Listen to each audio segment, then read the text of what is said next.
everyone. I'm going to talk a little bit about my own experience in developing bankable project proposals.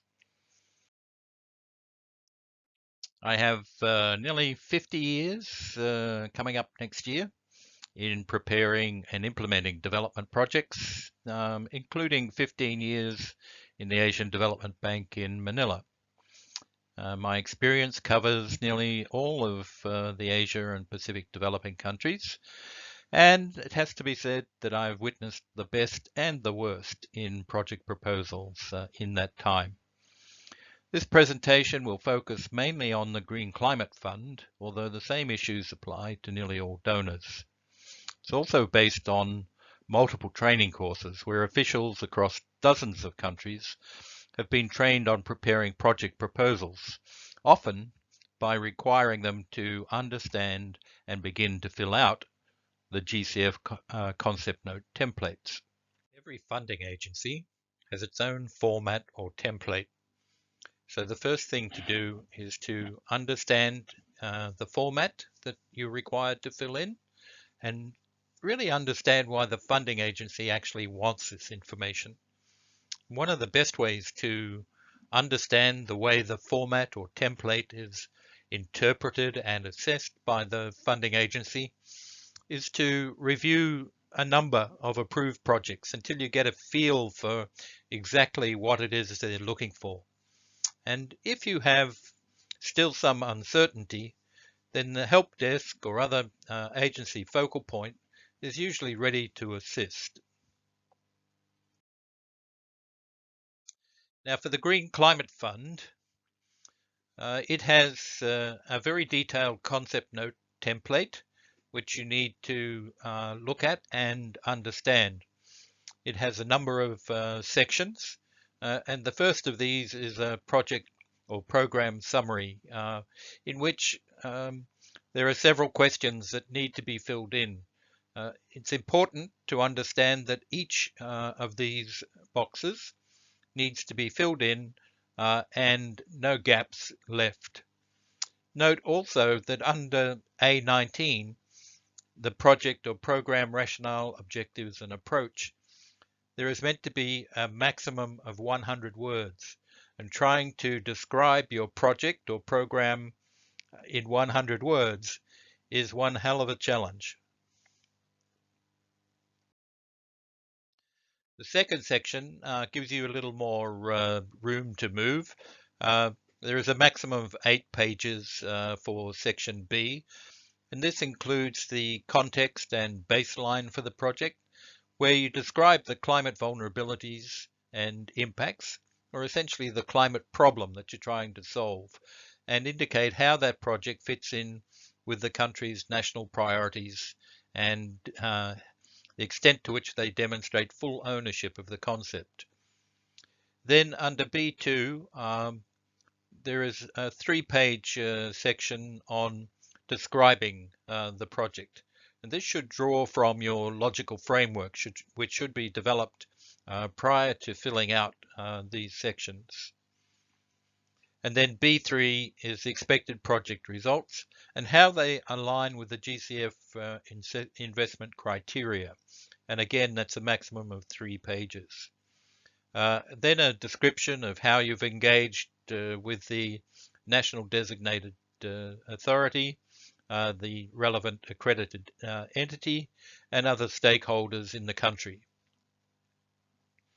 Section C provides the indicative financing or cost information. And this is quite brief, but nevertheless outlines an important point that the GCF is looking for, which is what kind of co-financing is envisaged for this. One of the things that GCF really looks for is the extent to which its own financing can leverage other donors. And then the section on justification of GCF funding. Why should GCF fund this project and not the government or some other agency? And then finally, section C3 looks at the sustainability and replicability of the project. It's essentially the exit strategy for the project to ensure that whatever measures are put in place during the project implementation period are sustainable and will last for some time. Now, some of the common queries that we have right at the outset of these training programs are, for example, what is the difference between resilience and adaptation? What does the GCF mean by a paradigm shift in relation to adaptation? And why should we as a developing country be prepared to borrow for adaptation when we didn't cause the problem? And why do some funding sources require an economic analysis and others don't? And we have problems in choosing the right accredited entity for our project. How do we decide which is best? And if we mainstream adaptation into our development planning, how then can we apply for adaptation finance?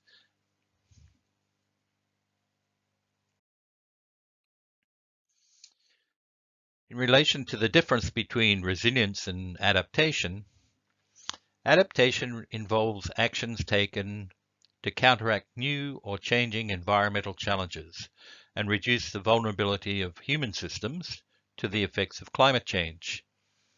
Now, there are many different types of adaptation. There is incremental adaptation, where adaptation actions, the central aim is to maintain the essence and integrity of a system or process at a given scale.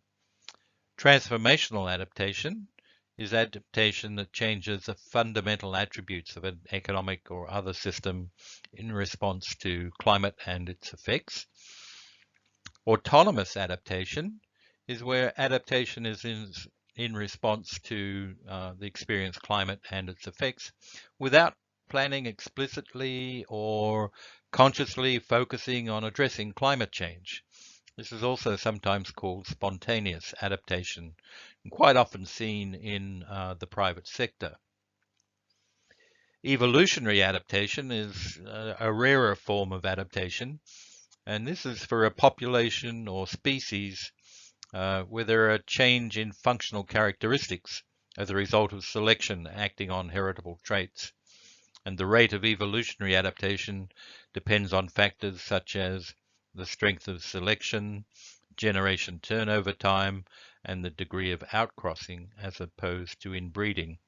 And we see this, for example, in the way fish species are moving to colder waters as the tropics become too hot, and animals and plants moving towards the top of mountains. Now, the difference with resilience, and I think this is the best way to think about this, is that the benefits of adaptation result in increased resilience at different levels: individual, community, organization, country, and global. For example, improving a road so that it can withstand more severe flooding caused by climate change increases the resilience of the community that uses that road. There's also quite a lot of uncertainty around vulnerability. And vulnerability is basically sensitivity by exposure moderated by adaptive capacity. What do we mean by this? Vulnerability is the propensity or predisposition to be adversely affected by climate change. Vulnerability encompasses a variety of concepts and elements, including sensitivity or susceptibility to harm, and the lack of capacity to cope and adapt. Exposure is the presence of people, livelihoods, environmental services and resources, infrastructure, or economic, social, or cultural assets in places that could be adversely affected by climate change. And sensitivity is the degree to which a system is affected by climate change. The effect may be direct, for example, a change in crop yield, or indirect, damages caused by an increase in the frequency of coastal flooding. Now, these are all important concepts, and one must have a very clear understanding of the concepts before you start to write a concept note for the Green Climate Fund. Now, in relation to paradigm shift, the overarching objective of the Green Climate Fund is to achieve a paradigm shift towards low carbon and climate resilient development pathways. This requires ambition in the design of funded activities and in the provision of financial resources to GCF. Now, what does this mean in the context of adaptation? Well, the first thing is that project proponents should ensure that their funding proposal describes a long-term vision through its theory of change and how this can be achieved through short, medium, and long-term changes, including by supporting systemic shifts through strategic investments in the regulatory and policy actions that have potential to change behavior in markets and economies beyond one-off investments. In short, project proponents need to be able to show that their project is innovative and deviates from business as usual.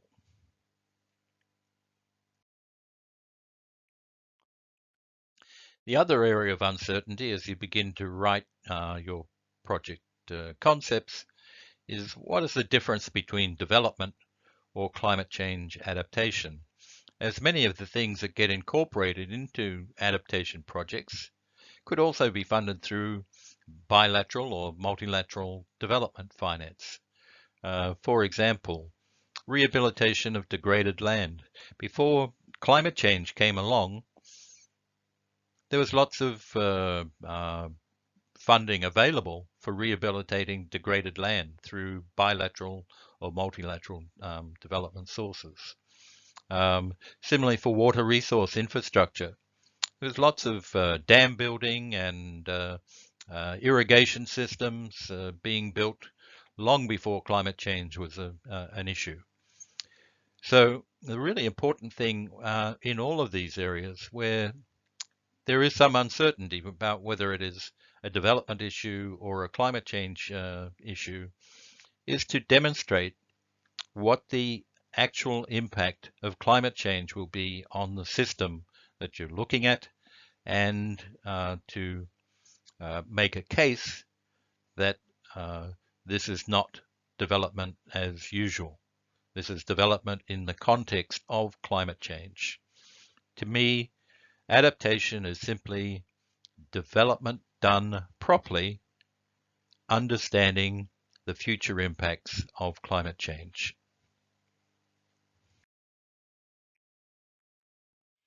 Now, as we put together GCF concept notes and full project proposals, there's lots of documentation challenges. For example, is it necessary to quantify greenhouse gas emissions for an adaptation project? It looks like it on the form, but it's not actually needed. What does GCF mean by a theory of change? Is there guidance in relation to that? If the project is not in a current climate strategy or nationally determined contributions or an adaptation plan, can it still be considered by the GCF? In describing the root causes, should we go all the way back to identifying developed country greenhouse gas emissions that actually are really the root cause of climate change? And what is the difference between an executing entity and an implementation partner? And there's lots of confusion about how to justify grant funding rather than loans. And how do you explain why the government is not simply being funded by the government? Why is GCF funding needed? Why hasn't the government just stepped up and provided funding through the budget for this?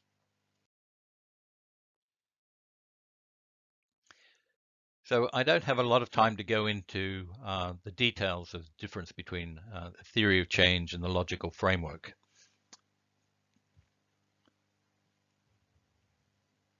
But simply to indicate that the best way to learn the difference between the two is really to have a look at previous documentation of GCF projects, so you can see the extent to which there is a difference between the two. In my view, the theory of change is more of a general logic of how you come from the problem to the solution, whereas the logical framework sets out the various elements of the project in a logical format, from the objectives through the inputs and activities leading to the outputs and intended outcomes. Now, a logical framework is really the heart of the project design, and normally should be the starting point to start with sitting down with the project beneficiaries in some sort of working environment and brainstorm about what do they think the real problem is. Don't assume that you as an expert know what the real problem is. Try to understand the project beneficiaries' perspectives and what they understand to be the project. Otherwise, you won't get the buy-in that you need from the local community. And don't start from an assumption that climate change is the problem, simply because you're preparing a concept note for the GCF. In the image to the left of this slide, you'll see that initially the brainstorming thought that climate change was the core problem. But as we got into further brainstorming, everyone realized that that actually wasn't the only problem. The real problem was that fish production was declining, and along with that, food source and revenues for the local community. And then it's important to prepare a problem tree and its opposite an objectives tree to provide a logical reorganization of the information provided by the project beneficiaries. Every problem will have multiple causes, so the art of project design is to identify a core problem that can actually be solved. Climate change will not be solved by a single project, but by looking at what is something which is solvable, then you can design an appropriate project. For example, an eroding coastline due to sea level rise can be solved, but you can't solve the issue of increasing greenhouse gas emissions globally through one project.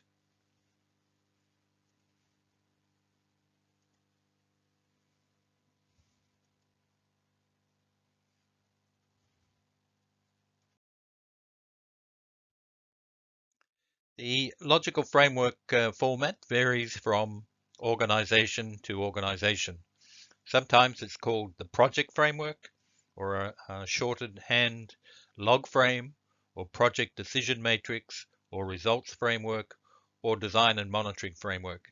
Essentially, they are all the same, however. They have standard sections, 4 columns, which are a design summary, performance targets, monitoring mechanisms, and assumptions and risks, and 5 rows, goal, purpose, outputs, activities, inputs. And you should note the hierarchical and logical relationships both vertically and horizontally, which link all 20 frames. The way to think about this is that inputs allow activities to be carried out that will ultimately deliver your project outputs, which in turn will meet the immediate purpose of the project and contribute to longer-term goals.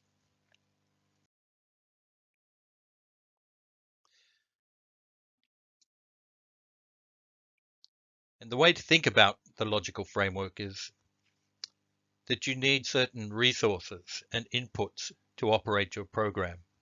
If you have access to these, then you can use them to accomplish your planned activities. And that becomes your planned work program. With your resources and inputs available and the activities carried out, you can deliver the amount of the product or service that you intended. And that product or service will extend the benefits to your participants as a set of outcomes. And if these benefits are achieved, then certain changes in organizations, communities, or systems might be expected to occur. So sections 3, 4, and 5 are really your intended results, both short term at the end of the project, medium term in terms of outcomes, and longer term in terms of impact. And to ensure that each design element is implemented as planned, performance targets are specified and quantified, as are the mechanisms for measuring them. And it also it covers the risks that could upset achievement. And these are explicitly recognized and assumed to be mitigated either by another project, by the government agency, or by other means, or will ultimately end up in residual risks which could unfortunately torpedo an otherwise well-developed project.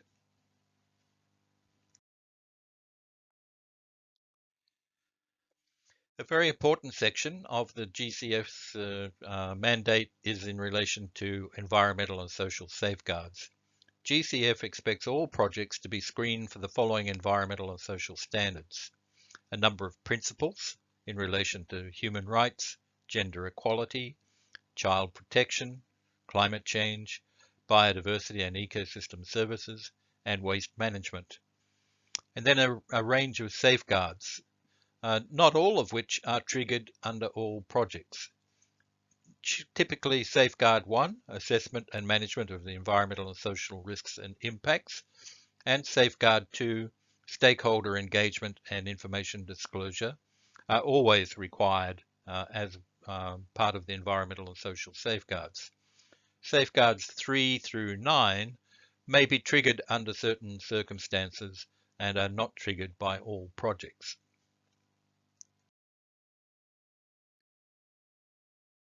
Screening is used to identify which category of project it falls into. So there are basically three categories. Category A are projects with the potential to cause significant adverse environmental or social impacts that are diverse, irreversible, or unprecedented.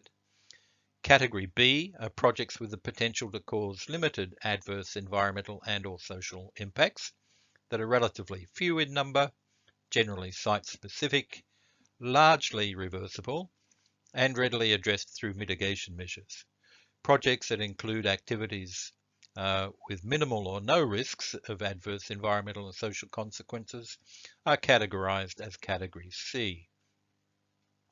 Now, wherever possible, consultation should take place at all stages of the project cycle, not just during preparation, but also during implementation, especially for Category B projects.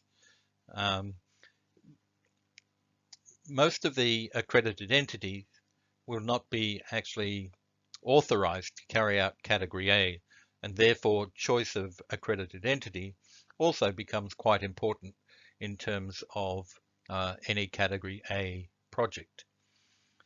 And probably the most extensive consultation needs to be through the project preparation stage, so that all stakeholders feel that they've had an input to the project design and any of their concerns have been addressed at that stage. In principle, all of the project-related documents should be disclosed to the public once a concept note has been cleared for further action, and that project information should be made accessible in the project area. There is often quite a bit of uncertainty about how to justify grant financing by the GCF.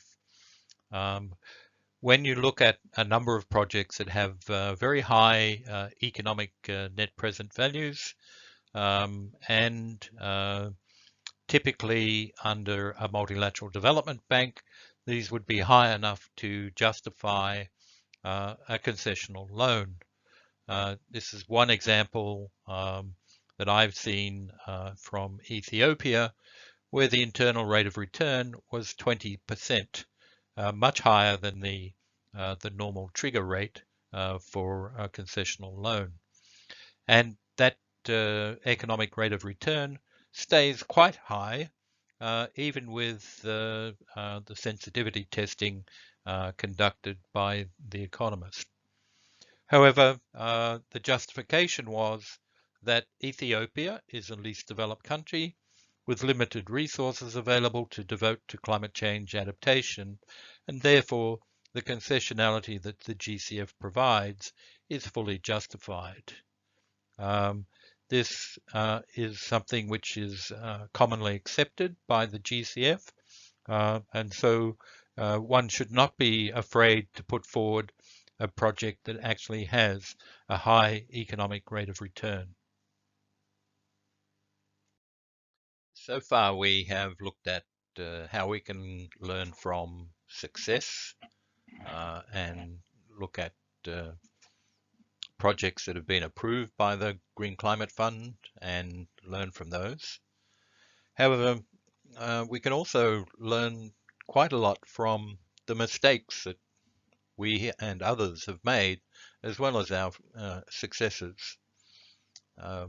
Quite often, mistakes are not obvious unless you talk to people who have been directly involved in creating some of those mistakes and then observing problems during implementation.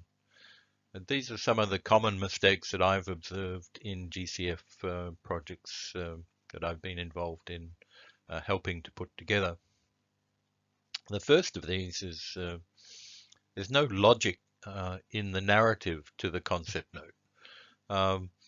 Quite often the concept note is rambling. The sentences are way too long, and you can't follow the storyline that the concept note is intended to convey. Also, in many of the concept notes that I've seen in draft form, the climate problem is not clearly identified. Quite often, the people putting the concept note together will pull climate information from national adaptation plans or from nationally determined contributions or the biennial update reports, and essentially do a cut and paste of all of the climate problems that the country is facing. They don't try to pin down which of these climate problems the project is specifically going to tackle and why that particular climate problem has been identified as the most important one to tackle within the country. Another common problem that I've observed recently is that many of the concept notes are essentially only covering knowledge sharing or capacity building, and they don't actually include any on-ground adaptation activities. And GCF doesn't like this because they have readiness funding for knowledge sharing and capacity building and want the investment funds to actually cover things that are significant adaptation activities on ground. Another common problem is that the GCF investment criteria are not specifically addressed. Clearly, GCF has an interest in combining its entire portfolio of projects to show how over time these investment criteria have been accumulated when they go back to the international community for additional funding. And therefore, it's really important to cover the 6 investment criteria that GCF have outlined. A further problem, and this is not always the fault of the project proponent, is that the paradigm shift argument is just not logical. We've seen earlier that GCF itself is not entirely clear about what they mean by paradigm shifts and are struggling to explain to others exactly what should go into this section. The key points here, I think, are to show why this particular project is innovative and it's doing something which is not business as usual. Um, and you have a much higher chance of success with the GCF if you can demonstrate that the project concept is truly going to bring about a paradigm shift in the way that climate change is addressed in the country. The final issue, and it seems almost silly to mention it, is that the budget doesn't add up. Now, in the concept note, you don't need to put a lot of detail in relation to the budget.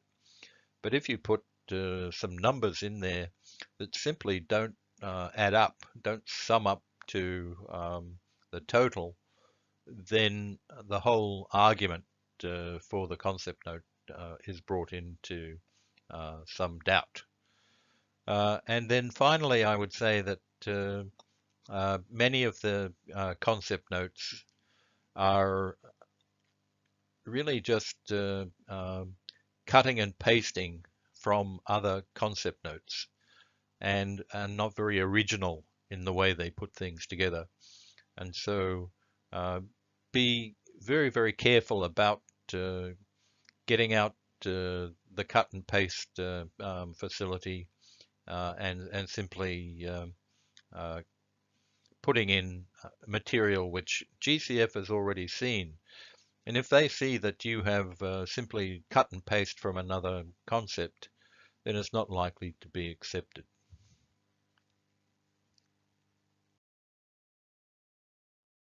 So there's lots of resource materials out there for you to look at in terms of preparing climate change projects. And I would recommend that actually the best source of information is to refer to the projects that have actually been already approved and are under implementation by the GCF. Thank you very much for your attention.